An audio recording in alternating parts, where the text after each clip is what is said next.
Hi, everybody. Mary, in all forms. And I'm pretty merry today because of who I get to speak with. So, Reverend Dina Lauman, you can read more about her on the website, is, as Reverend Sarah said, a United Church of Christ pastor, an animal advocate, and one of us. She's a wonderful writer. She's a wonderful chaplain for animal grief loss support, and an altogether fabulous person. She's also coming to us in a week that has some good news for animals. So often the news of the world when it has to do with animals is pretty good. You just don't know about loopholes and whatnot. But the 2026 National Defense Authorization Act officially bans the Department of Defense from conducting or funding painful experiments on dogs and cats. So it's a start. The dogs and cats are kind of get honorary elevations sometimes. And of course, one could say, oh, there's a loophole. They say painful, and they'll get to interpret that. I know, but it's a start. Reverend Dina, welcome to the Compassion Consortium. Thank you, Victoria, for the wonderful welcome. And I am so honored to be here. I'm excited. I love this community. I just found my people here. So I'm Uh, excited to be here. and as soon as I said welcome, I thought, well, that's a silly thing to say to Dina because she's part of us all the time. So, hey. So let's, for people who aren't yet acquainted with you, and if you do remember, Reverend Dina actually was in my chair a couple of months ago and did the interview with Kathleen Kastner. But just give us a little bit of an overview of your childhood faith and how you came to be a minister. I think my childhood faith started before I was even born. I think that we're all spiritual beings and we come into this human experience. And so I remember really young being, I remember the exact moment, just sitting on my chair, and I was looking. It was a credenza. It was a piece of furniture in my family's home, wondering like, what is life about? Mhm. Why do we live only to die? Like this is like 5 years old. So I'm like, I think kids are really spiritual in general. So they have a lot of questions. So that question's always been part of me. And growing up, my parents and my sister and they were always really gentle with introducing religion. We went to different churches. We ended up in the United Church of Christ, which is what the church my mom grew up with. It was her neighbors that went there, and so that was where the church that I was confirmed and baptized. And so it was never like forced on me, but it was there enough that it took, obviously. And so I actually, in my career, I graduated from college with a degree in finance.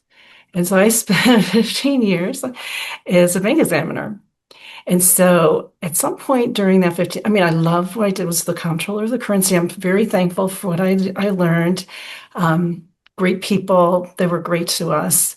And I just felt like I'm going to go on to some more education. I'm going to pick just what I want, what am I passionate about? So I ended up going to Chicago Theological Seminary and became getting an MDiv degree. And just as I was getting done with that, they had a dual degree, so I went on to the social work. I got a master's in social work together, and because I love the spirituality, and I love psychology and how they all come together in faith. And so going back to my childhood, I grew up with my grandma. My grandparents had three poodles, and my aunt had a poodle, and they're Joe, Sam, Shaggy, and Nina. And through those dogs, they were part of our family. They We bought presents for them. They knew how to open the presents. And I saw a video about that. They went on trips with us, so they were part of our family. And so early on, I had a connection with animals through them, and I could see they were the emotional, a rich emotional life, connections with them. They communicated with us without our human words, And so it really was through that experience. And I mean, I always love animals. So I think most people would, love animals. And so fast forward to ministry, I went to seminary and then it was a hospital chaplain for a while here. And we had our son James. And so then I had the ministry of motherhood. So I stayed with him and did uh, PTO and all that kind of thing. And then I had a chance to go and do counseling in town and with family counseling. And I was doing centering prayer at the time, and it was just like happened to be I ran into the director I used to work with when I was an intern there. So I did that, and then I ran into you got to be careful when you go to Super Suds because I was there for I was at Super Suds going to helping my husband with an errand, and a colleague was in there, Reverend Dale, and he's like, "Would you like to come and preach at our church sometime?" And I was really wanting to do more like pastoral care. I was kind of, I heard that churches can be kind of rough, on pastors and that. And so at first I said no. And then he's like, just come and see. And I was super scared of it. But then I went to the church and I'm like, these people are pretty nice. And I filled in for him for a few times. And then over a year or so, I ended up, he retired and I became a pastor of the church that I'm at now. And I'm so grateful that I did say yes, because callings in our lives can come by. They're challenging sometimes and unexpected. So, and that's where I am. Mm. I'm there today. And yeah. And how were you called into animal work and veganism? Well, it's like I mentioned too. I always love animals, and I know most people did, but I never made the connection. So I try to remember when I'm dealing with. I consider everybody pre-vegan. The whole world will be vegan one day. That's Yeah. my belief and my hope. So I really try to be gentle because I remember I would have said I love animals, but I wasn't vegan yet. Something happened at my church. That's why I say God has a sense of humor because that's where I became vegan in this little country church. This we've got lots of farmers and it's just a rural area. So all of a sudden I was like, I'm vegan, and I'm like, I need to like confess it, tell everybody about this as I didn't start out vegan. And so I've been there since 2011 and told them early on, and so they've been really supportive of me. I'm they're curious and supportive. I had an ordination. I waited for my ordination because I wanted my paper was vegan centered, and so that was really different for the committee. And they were like, we wrestled over some things, but they approved me. And the first person who wanted to sign the approval, he's the head of the Cattlemen's Association, who I didn't know was on my church and ministry committee when I got in. So um, and so I've been is just being a vegan there is a presence with that. But we had a whole vegan um, ordination paper. Our dinner was completely vegan, and one of our kids brought like toys to put on the tables, and they bring things for me, and so it came there, and I think that it all came together. The idea of spirituality, the emotions, vegan theology, that all came together.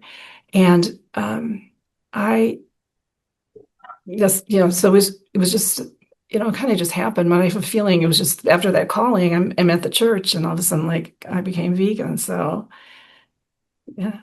Love it. So in this Christmas season, there have been lots of cultural trappings, obviously, tacked on. But as a Christian who is a vegan, tell Yeah. us what Christmas means to you and what Jesus means in your life.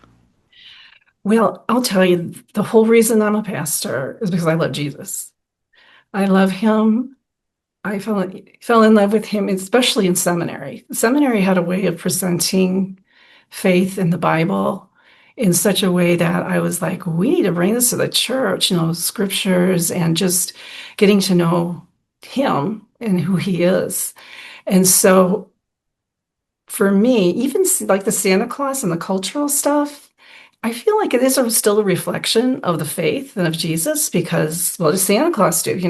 He brings presents and good cheer and loves children and brings joy, and that's what Jesus does too. So I can see them. There's a reflection, and maybe some people they're not really necessarily going for the religious part, but I think Jesus is in there too.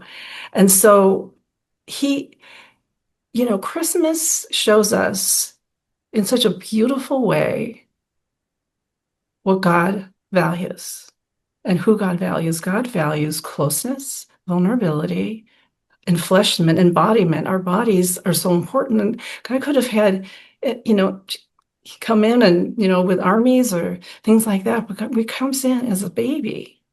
As a vulnerable baby that needs to be taken care of and cared for, and was raised and with his parents and family. And so for me, that really also connects with the veganism in that embodiment is important, flesh made whole, like real here, that God values that. And we see it in Jesus. And so he also teaches us to have compassion for the vulnerable in the love commandment. We're supposed to love, we're commanded to love our neighbors and love God or creator, however you call that. And we are to love them like ourselves, our neighbors, and that, animals are, our neighbors. And I think They're in the their neighborhood, neighborhood. like we're expanding the idea of who's included in our circle. I think Jesus would want us to do that. And Uh-huh. so it's a beautiful time.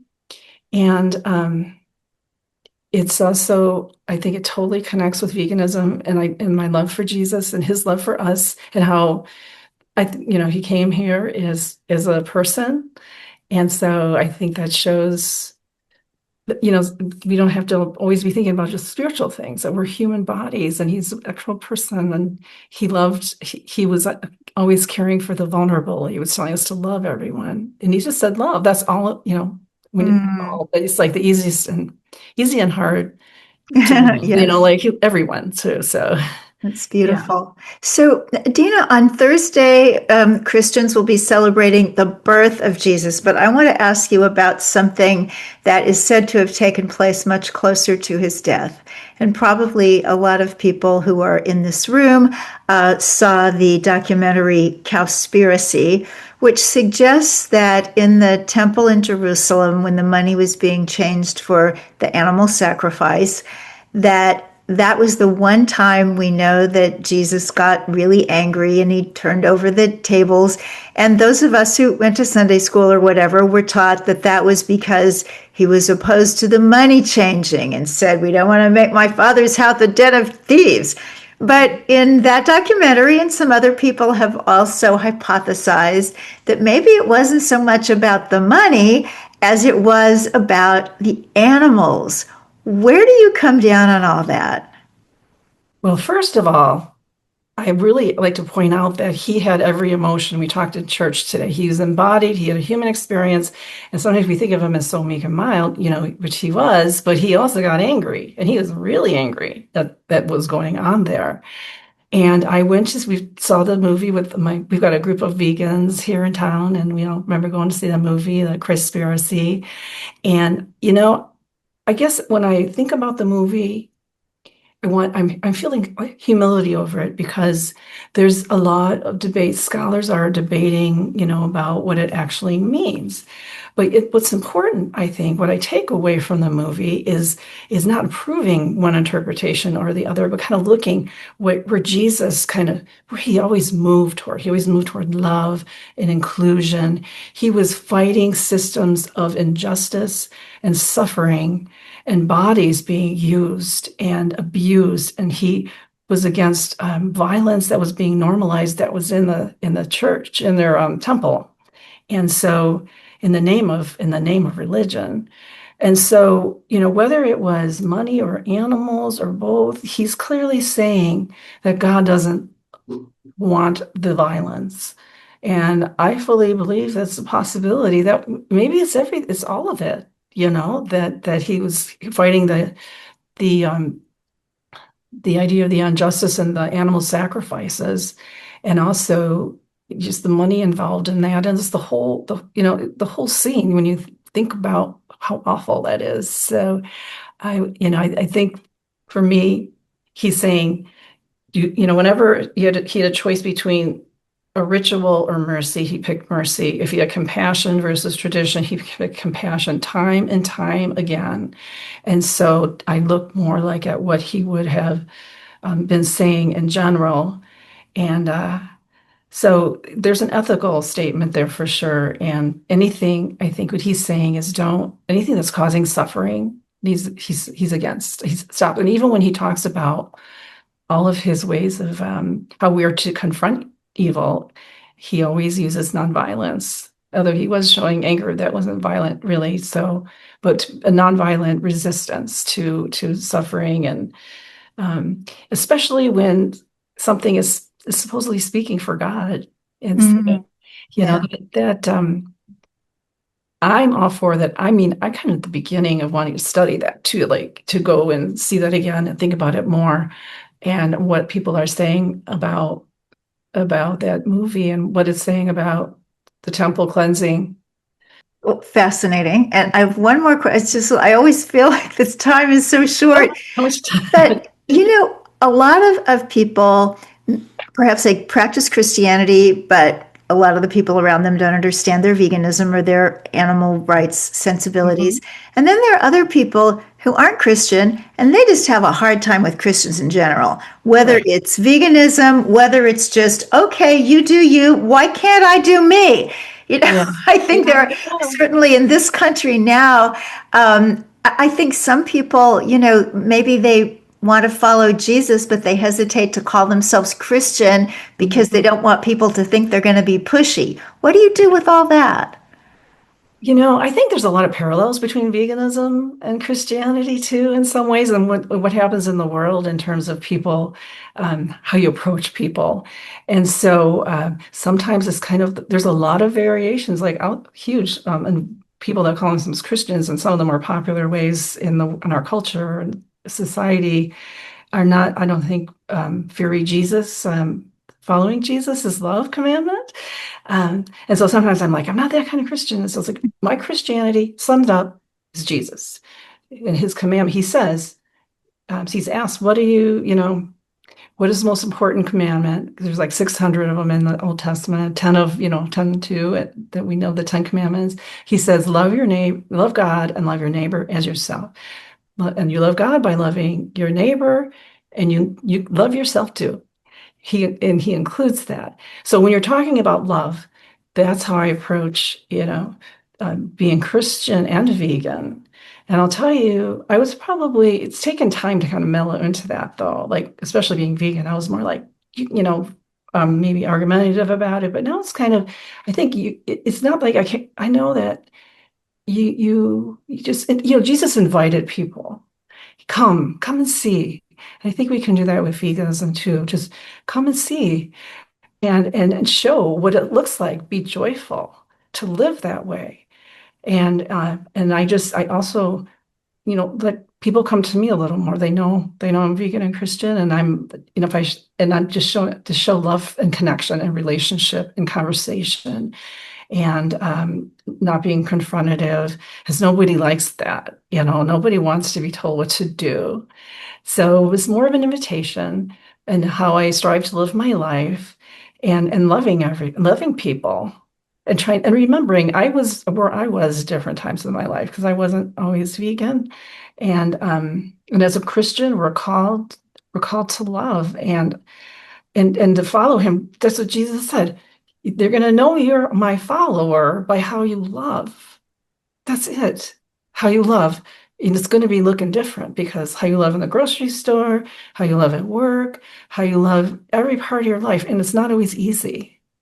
Often it isn't. It's challenging to stand up and love, and stick up for people and animals. Is a challenge. And so that's why we need each other.